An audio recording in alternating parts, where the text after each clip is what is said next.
Well, this is going to be great. Welcome to the White House Pod with David A.R. I'm gonna finish what I started. It's not easy, but it's simple.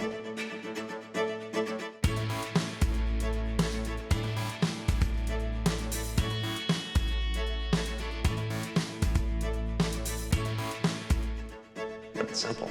Dylan, how you doing today? I'm good. You I'm know- excited for today. Oh man, do we have an amazing guest? I mean, I have so many pieces of paper, pages and pages of this guy's movie career. Not only his movie career, but how much he gives. I love this quote. It says, "While we never do enough for our defenders and their loved ones, we can always do a little more," and that is by Gary Sinise. And without further ado, because Gary's here and we have so many questions for Gary, and we do not want to waste any more time of me and Dylan just yakking it up. Ladies and gentlemen, Gary Sinise.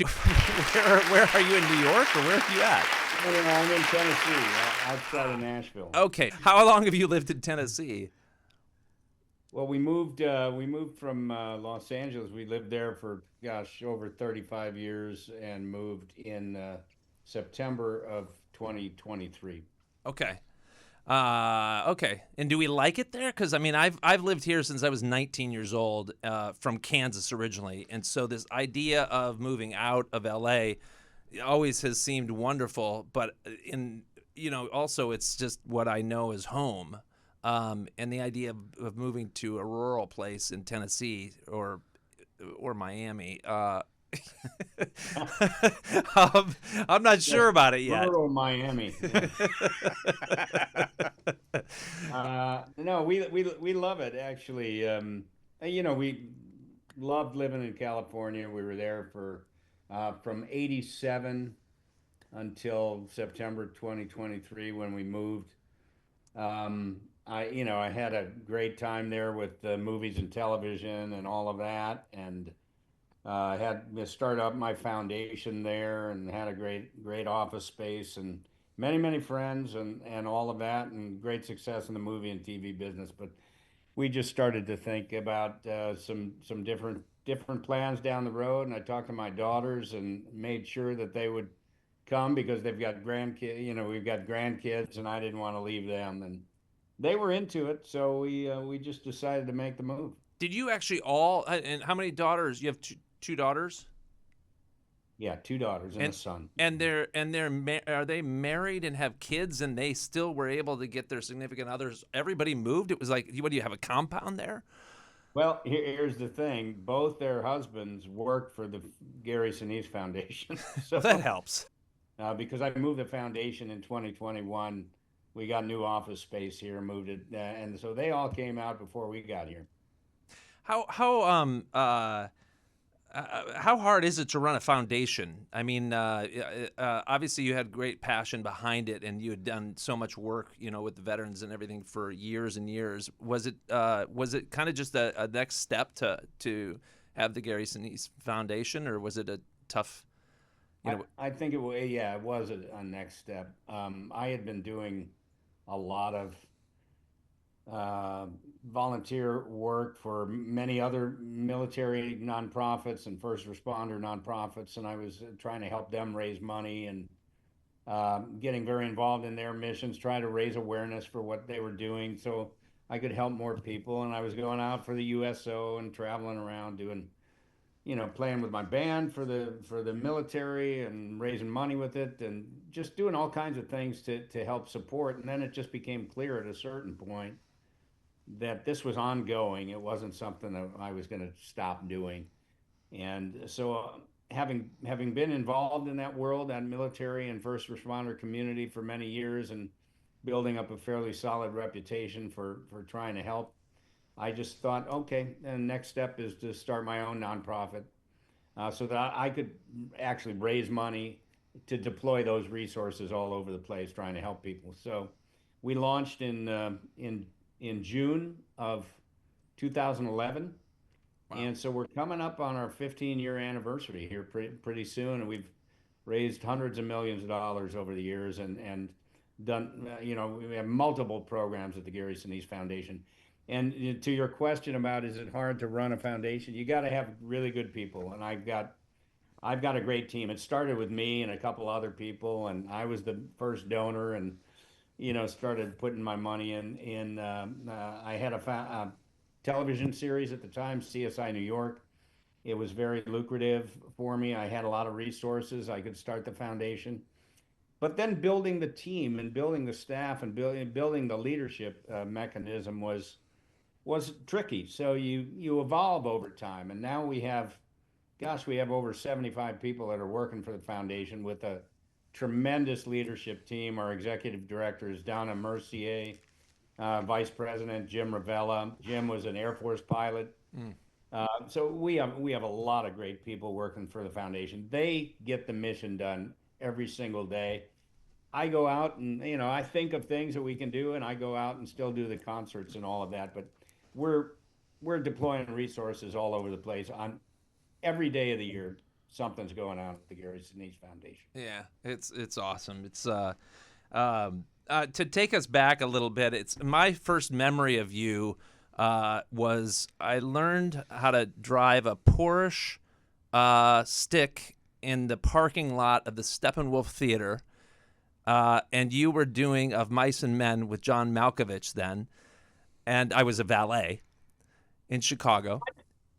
Yep. And my first memory of you is in the middle after I accomplished that, and it wasn't too hard. I'm from Kansas, so it's not that. I would go in. I had this passion to go into the entertainment, but I didn't really know what it was or how to really do it at the time. I was 18. I was just right from the farm. And I'd gone into the theater and I watched you guys. I would sneak in. They would let us into some door upstairs. I feel like I was upstairs. There was a balcony, right? I think there was a balcony. Yeah. I haven't been to the Steppenwolf in a long time. And I would see just a piece of it before I knew that people were coming out, and then I had to leave. And I never saw the ending of the play. You were parking cars at Steppenwolf? I was. Oh, yeah. In 88. My God. Yeah. That's great. I'll tell you what, that was not, then if it was 88, it was 87, 88, something like that. Yeah, it was not Of Mice and Men. It was The Grapes of Wrath. Oh, okay. Yeah. Okay. But it was you and Malkovich doing it.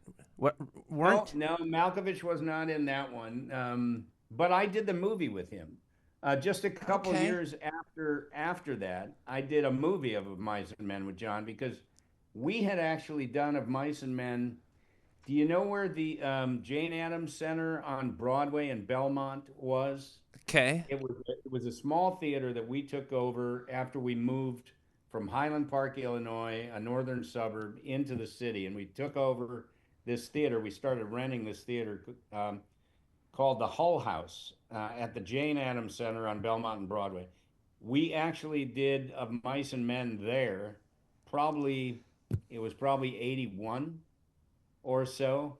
10 years later, I was doing The Grapes of Wrath on Broadway, and I become very close with Elaine Steinbeck. Elaine Steinbeck was John Steinbeck's widow. She inherited all the rights to all his books, so she controlled everything. And we had to ask her for the rights to do Grapes of Wrath as a play, and we started it. There was a theater, the theater where we were doing Grapes of Wrath was on Halsted Street. It was right across from where we eventually built our own building, and we rented that space. We did the Grapes of Wrath in there.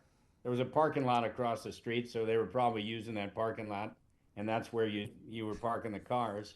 And then I got close with Elaine. I asked her to give me the rights to Of Mice and Men. And after we finished the Grapes of Wrath on Broadway in 1990, I went to work on Mice and Men. We did a movie of it in 1991. Did you produce that movie? Yeah, produced it. I was in it. I directed it. Elaine gave me the rights. It was great because I asked her for the rights, and she gave them to me for 1 year for free. I didn't have to pay anything. The deal was that if I could get the movie set up somewhere with a studio, that they would make a deal with the studio, and the studio would pay them, which is exactly what happened.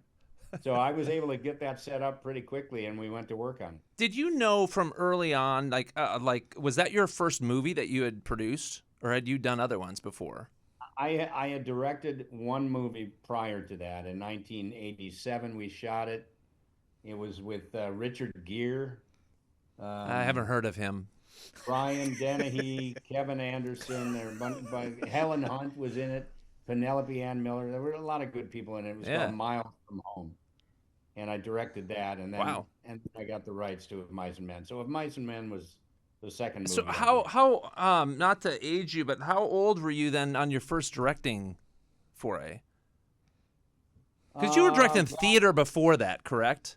And you from Yeah. We started Steppenwolf in gosh, I was 18 years old when it started in 1974. So we did a lot of theater. We did Of Mice and Men, as I said, on stage, and then years later, I got the rights to it. The first movie I directed, I was probably around 32 or 33 okay. years old at that Did you point. know though that I mean, and then to go into producing and the whole thing? Did you know early on, as an actor? Obviously, you were acting. I mean, did you do it in high school too before? Yeah, Okay. yeah. That's where I started. I was about 16 and got in my first play, and then I just wanted to do plays all the time in high school. Barely made it through school. I had to go back I didn't have enough credits to graduate with my class because I was such a screw off. And so I had to go back and graduate with the class that was coming up behind ours. And I did another semester with that class and then graduated like mid-year. Yeah, it's I wrote about that in my book. I have a book called Grateful American. It came out 2019, and I write a lot about those high school years and how they kind of shaped everything that happened because I came out of high school and immediately started a theater company that now it's it's in its 51st year. I mean, it's a giant building in Chicago with multiple theaters and restaurants and everything in there, and it started with just some kids doing it. It's so cool. It's so amazing. Like, who took over that to continue driving it forward? Like, did you have an unbelievable manager? You know, Yeah, well, as much as I really think actors really have a lot going on, they don't do well in management. yeah, no, we had several different folks. I was artistic director for a while. The first guy was there for about 4 years. Then I took over and kind of ran it for on and off for about 7 or 8 years as artistic director. But we would always have sort of a business manager, somebody who was kind of focused on paying the bills and keeping us straight and all that kind of stuff. Now we have a giant staff Right, there. yeah. There's a whole giant ensemble of people that are involved with it. Very high profile board. The board, raised. I mean, recently we opened a brand new space there that cost about 75, $80 million to put together, and the board was very instrumental in helping to raise the Wow. money for that. It's a giant. Is that a corporate Oh, thing? Like, is a corporation own this thing? Do you still own it? Like, who owns it's this? it's a nonprofit. Nonprofit. Ah, Yeah, it's always been a nonprofit. We have corporate sponsors, many corporate sponsors that have stepped supported up. the theater over the years. But if you're ever in Chicago, if you go back to that area, I know. I you'll got to see go back in right and. across from that theater that you were, the Grapes of Wrath Yeah, was in. I was across That- the street from it. I Yeah, feel like. that whole block, we kind of own that whole block. Wow, It's giant. It's giant. that's funny. And, and the cool thing about it was I was 18. I was 18 years old. We had nothing. We were just kids who wanted to do plays, and it turned into this giant, internationally recognized Chicago institution that's got a multi-million-dollar building and multi-million-dollar budget and all of that. What was your first job out of there, like that took you out of the theater, like for movie? Probably movie or TV that took you away for at least more than a week. It was later. I did a couple small little things here and there. I remember in the early 80s, I had what I thought was going to be a good part in a film called Four Friends, and it was shooting in Chicago. And I was at the time I was doing a play called Balm in Gilead, which is a play that was written by a guy named Lanford Wilson, takes place in New York City in this all-night diner, all-night diner with all the people that populate the diner, right? The pimps and the hookers and this and that drunks, and I mean it's drug addicts and everything. It's a pretty big show, about 30 people, and I had my hair like out to here, and I beard and everything like that. And I was the junkie God King. Ah, like I was like the narrator of the play, but I was like a junkie, and I, smoking and talking, talking to the audience and kind of helping them understand what was going on. It was a really great play. Malkovich directed that play, and I was in it with everybody. Everybody who was in Steppenwolf at the time and more were in it. But then I got this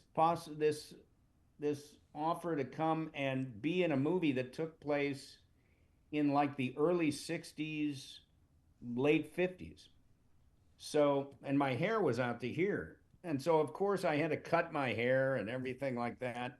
And I thought, well, if I'm going to, I better have a good part if I'm going to cut my hair, because I'm doing this play every night and I'm playing this junkie God King, and I've got to that's look important. crazy.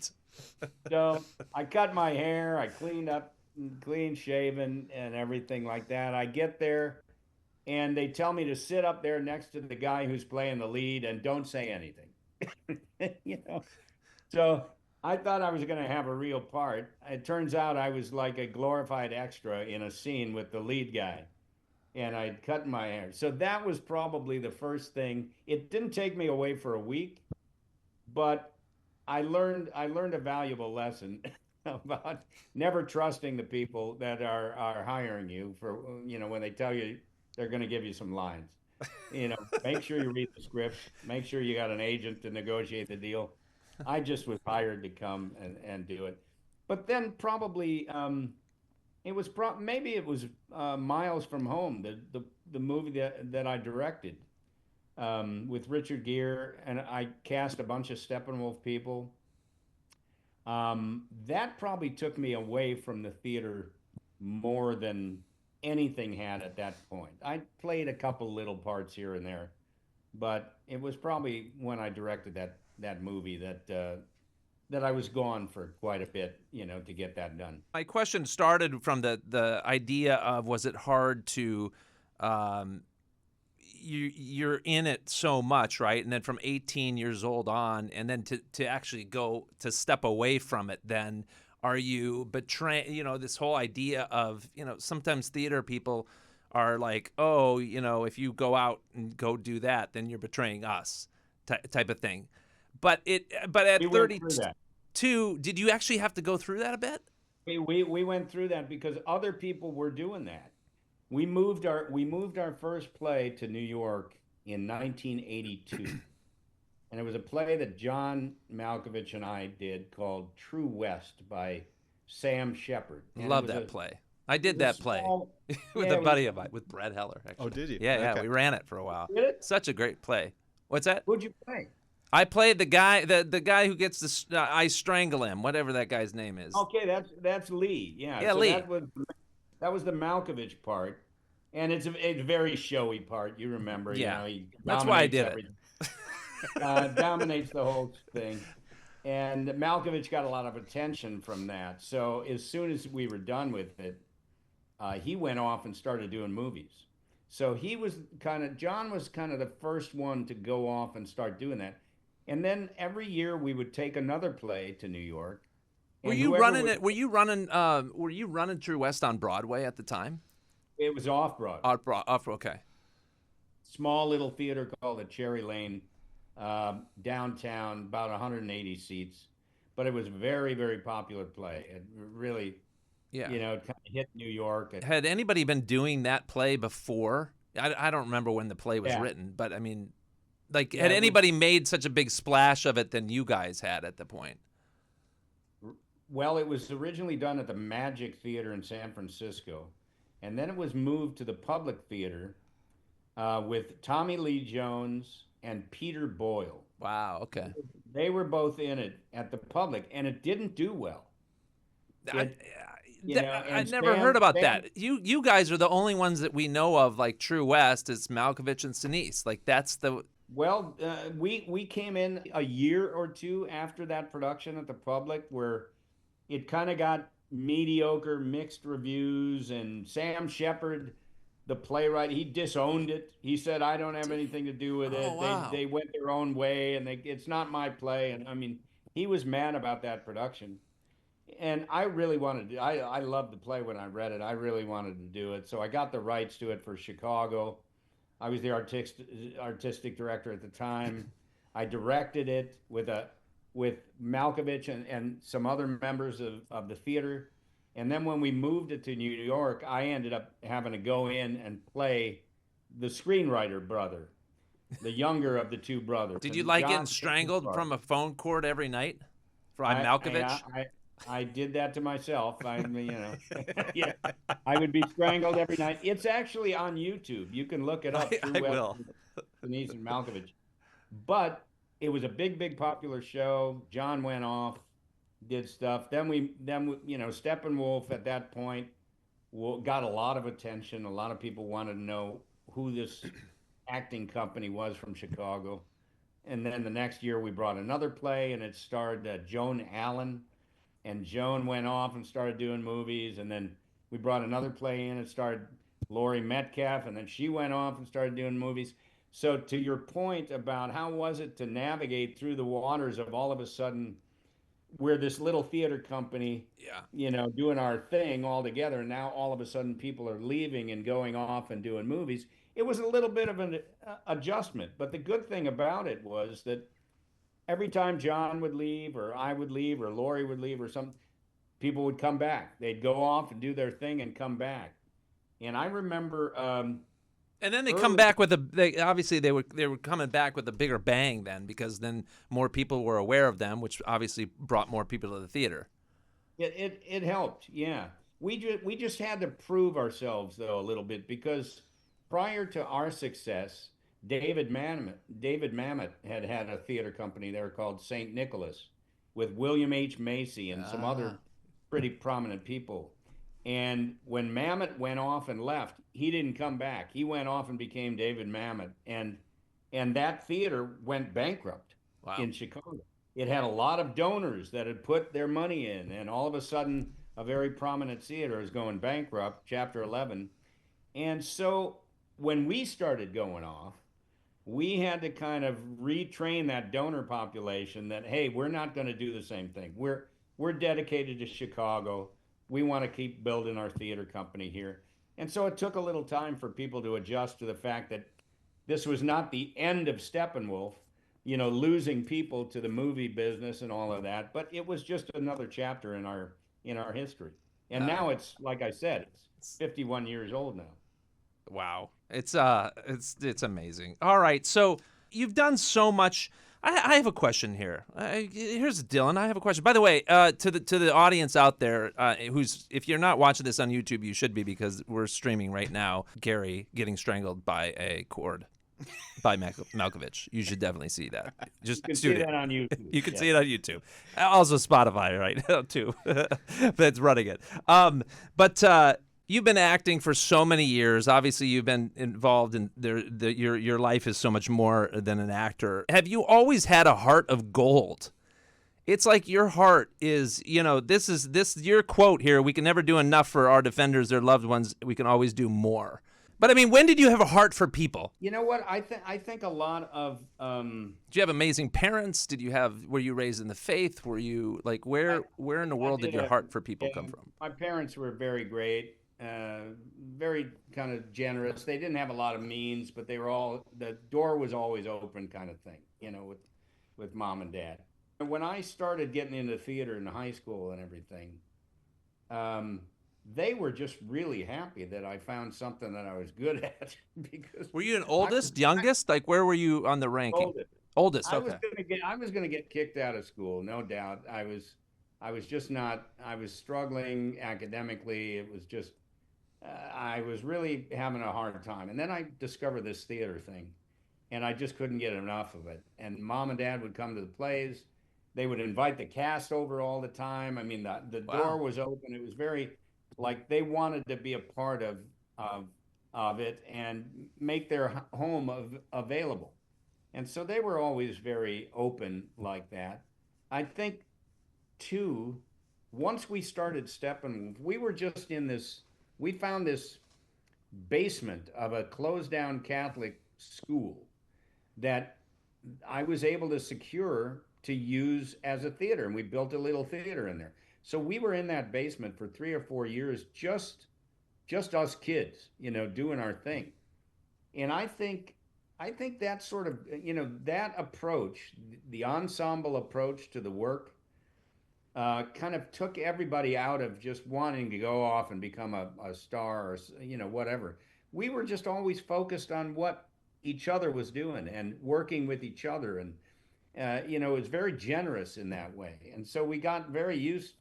I think everybody leaving Steppenwolf had this sort of approach to the work that was very communal. I mean, like And pure. everybody's It important. sounds like it was pure too. Everybody's important, and we all want to help each other and support each other. And so I think some of that played into what eventually took root with my veteran support and all the things that I'm doing, just wanting to help people and all of that.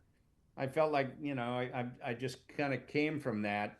I mean, you did so many movies. Obviously, Lieutenant Dan from Forrest Gump, and then Apollo 13, all those things obviously led more into it. It seems like it. But before that, did you have that heart for it even before? Yeah, I think, again, I was very, very dedicated to Steppenwolf Theater for the first 27 years, just nonstop, all the time. And then, I, pretty much. When you say nonstop all the time, was it for the growth of it, or was it for the play that you were doing, or for the people in it to co-direct them? I my start was with Burt Reynolds on Evening Shade when I was 19. I moved out here. I only went 1 year in Chicago, enough to see you at Steppenwolf, and then I was like, okay, now I can move and go hang out with Burt Reynolds and have him teach me something. That's cool. But was the heart for, I guess that was my question, was the heart for the growth of the company, or was the heart for whatever specific thing that you were working on there, at the company for those 27 years? I think it was. It was. I mean, we started with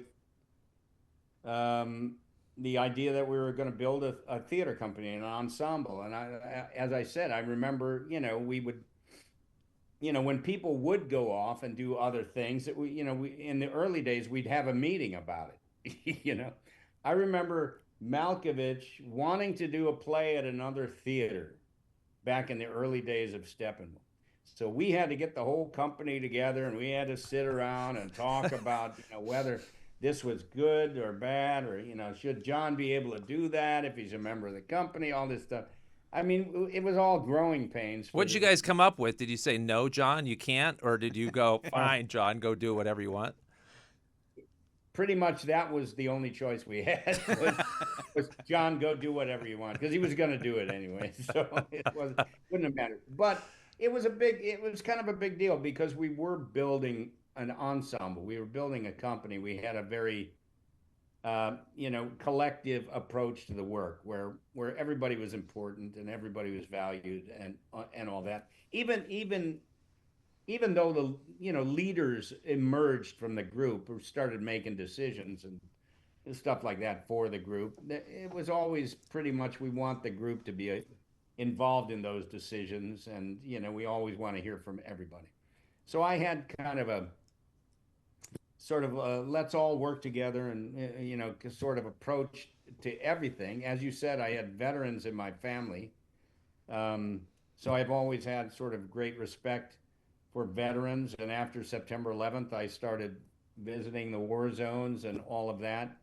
It was a very difficult period, if you remember, after we went into Iraq, and did the invasion and everything like that, and then things were getting tough in Iraq, and the media was covering it in a way that was not flattering or supportive of George Bush and what he wanted to do and all of that. And I was supporting the troops. I have Vietnam veterans in my family, and I remember what it was like for them when the media and everybody was down on the Vietnam veteran back in those days. And I could just sense that something similar was starting to happen with regards to our Afghanistan and Iraqi veterans, the guys that were over in the theater. And I would go over there and I'd talk to them and everything. And then it all just, steamrolled into the creation of the Gary Sinise Foundation, just wanting to help people and seeing the impact that you can make when you show up and you just pat them on the back and try to do something positive. And now like I said, we've raised hundreds of millions of dollars, and we've got multiple programs, and we're helping people all over the place. What because you've done so much, and like when you wake up in the morning, is it always like, well, what more can I do, or do you ever get tired? Does Gary Sinise ever get tired? Yeah. and go, oh my gosh, like I don't know how much more I could do of this, because there's always more to do. Like it's never, you've never helped everybody on the planet. There's more. Yeah. And in the how do you find military, your balance? well, there's, even though we're not, directly in conflict right now, there are people deployed everywhere, and people still get hurt. And we support our first responders, and they get hurt every day somewhere in the country. A firefighter, a police officer. We lost 150 police officers in 2024. Wow. Were killed. That's nearly one every other day, of the year. That's a lot. So they deserve, support, and so we give them support, and it's a good feeling to know that I can kind of take the celebrity thing and, put a spotlight on other people and show what they're doing and try to raise additional support for them. That's kind of an important thing to be able to do.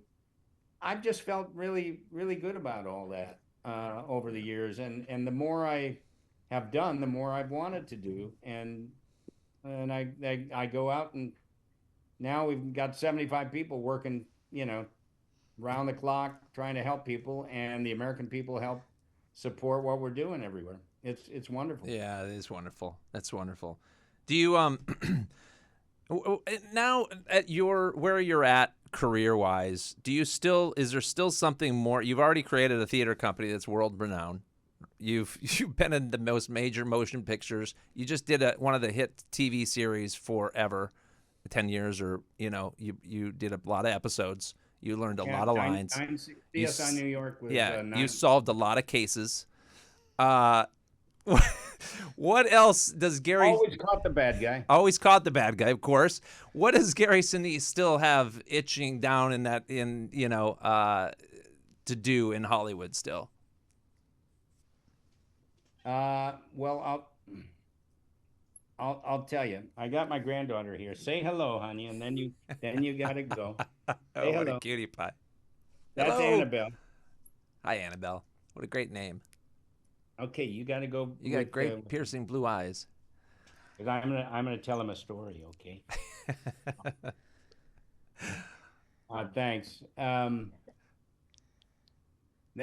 that kind of thing is keeping me busy right now. Yeah, too. yeah. There's no. But let me just digress into into another thing. I kept acting all the way up to 2019. In 2018, we got hammered with like a really difficult summer. This summer, 2018, when my wife was diagnosed with stage 3 breast cancer, and a month later, our son was diagnosed with a very, very rare cancer called chordoma. Thankfully, my wife went through some surgery, radiation, and chemo, and she's been cancer free. But our son, this cancer was so rare that maybe 300 people in the U.S. are diagnosed with this particular cancer. and it starts in the spine. And sometimes, about 70% of the time they can go in and remove that initial tumor and take it out, and it doesn't come back. But they did that with Mac, and about 8 months later, it came back and started spreading, and there was no stopping it. And so we just started on chemo and radiation, and I kept acting a little bit. In 2019, I did three things because I had found out I was about to go to work on a movie with Mark Wahlberg called Joe Bell, and it was shooting in May of 2019. Mac had had his initial tumor out in September of 2018, and as I said, about 8 or 9 months later, we find out the cancer's come back, and I find out it's come back right before I go off to shoot Joe Bell. So I'm on the set of Joe Bell, and I'm, go in, work with Mark, shoot the scene, go back to the trailer, call the doctors, call the researchers, trying to figure out what we're going to do. Um, I had another part lined up in a movie called I Still Believe, directed by the Irwin brothers, Yeah, that was a Eddie good and movie. John. And same thing. I go to the set, I'm shooting, I'm in the trailer, I'm calling doctors, I'm like air traffic controller trying to figure out how to land the plane, to help our son. Um, and then I come back from that, and I'm all focused on Mac, because he's starting chemo, and we're trying one drug, and then we're trying another drug and another one, and radiation, and then more surgeries, and at the end of 2019, I did a television series came along called 13 Reasons Why. It was on Netflix, and they offered me a part that shot. I mean, it was perfect. I would fly from Los Angeles to San Francisco on a Sunday, shoot Monday morning, and I'd be home that afternoon. So it was very little shooting. I made a little money, and I did 10 episodes of that and finished in December of 2019. And that's the last acting that I've done. And 2020 became very, very complicated with Mac. He had more surgeries. The cancer was spreading. The tumors were getting bigger. It disabled him. He was paralyzed from the chest down. It was a very, very tough, tough fight for the next 4.5 years of just trying to find drugs, trying to come up with treatment options, and can we shrink this tumor with more radiation here? And nothing was working. And we kept trying though. I mean, and Mac was valiant in his graceful courage, the way he faced it. How old was he at the time? He was diagnosed when he was 27, and he died. He had his 33rd birthday in November of 2023, and he died January 5th, 2024. Mm-hmm. It so that was a really long road. I just couldn't leave and go off and do movies. I was able to continue the mission of the Gary Sinise Foundation because I would go out and do a couple of concerts for the troops or something like that, and then come home and just brief little things. And I was able to pick up some, I do speeches and that kind of things.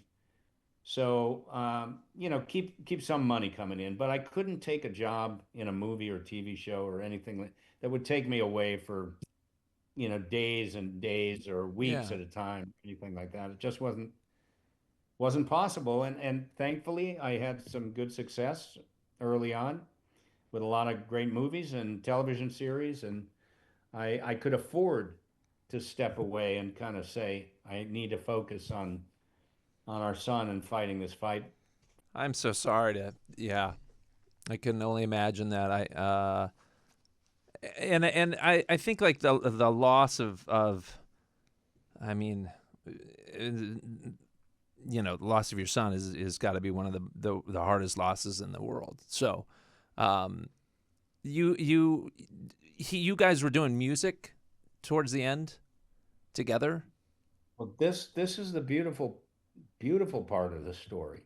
About 6 weeks after he died, I thought, we have so many donors at the Gary Sinise Foundation who have no clue what's been going on for the 5.5 years. I didn't say anything about this fight publicly.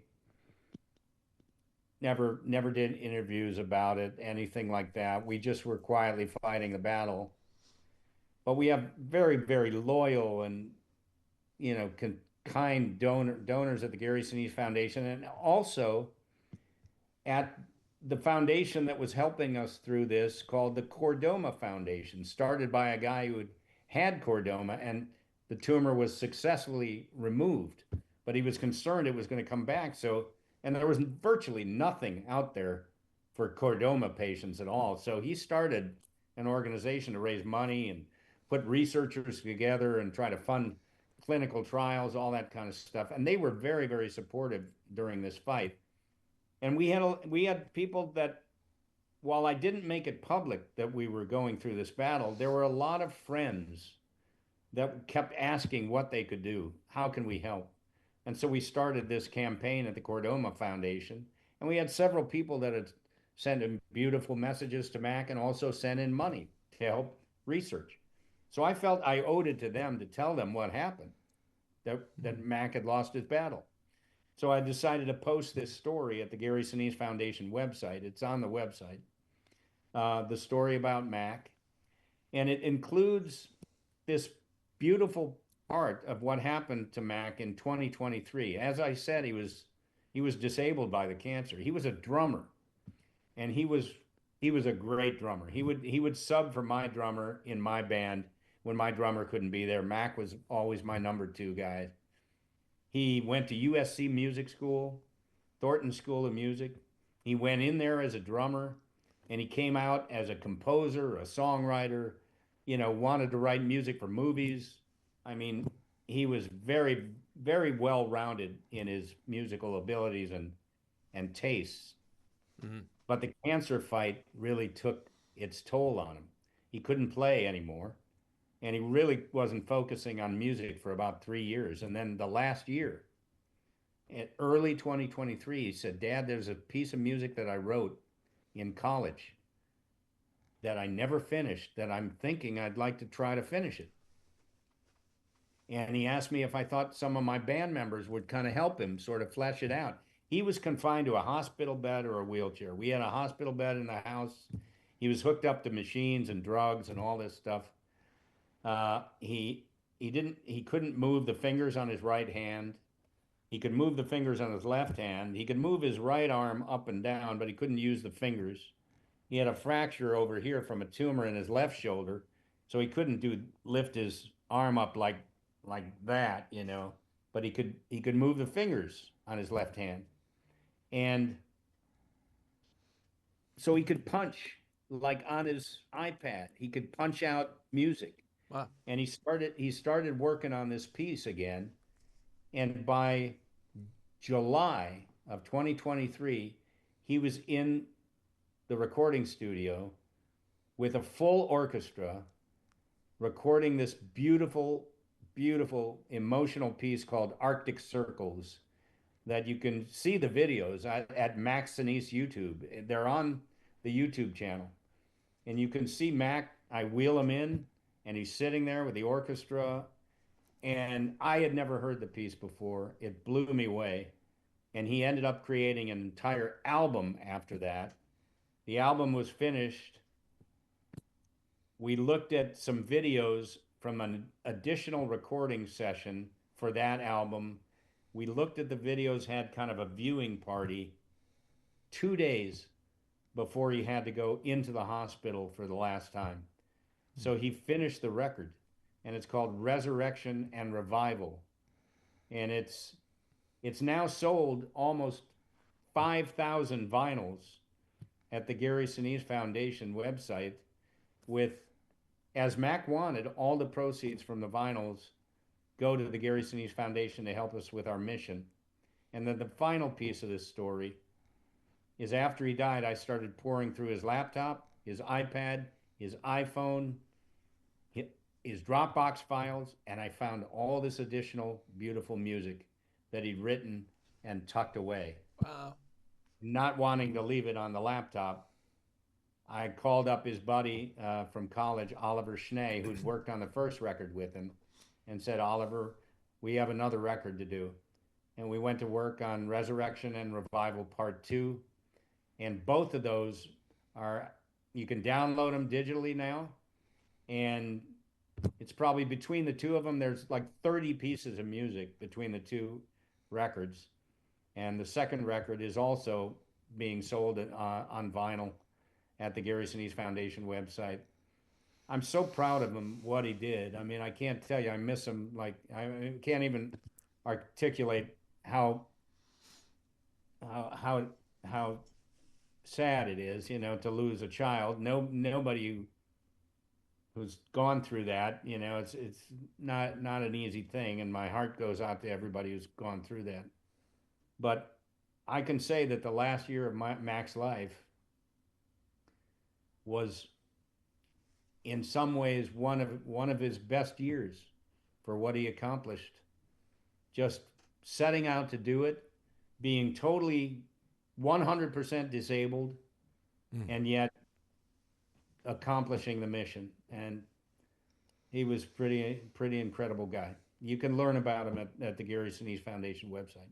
Oh, Gary, thank you for sharing that. I appreciate it. And I appreciate you being on this as well, and just opening up on some of that. And I hope I get to have you back, because I missed all the 32 pages in between and all the other stuff to talk about. I'd be happy to come back. And please, guys, go to the Gary Sinise Foundation and learn more, and also pick up your album there.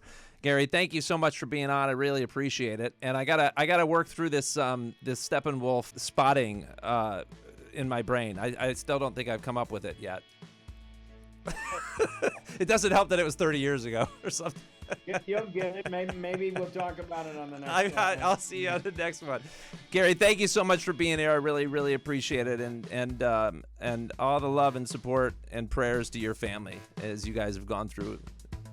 Thanks so much for Yeah, having me. appreciate you. Thank you so much. Thank you, Gary. Well, guys, thank you so much for listening to this episode. I hope you guys were blessed in the process of it. Go to the Gary Sinise Foundation.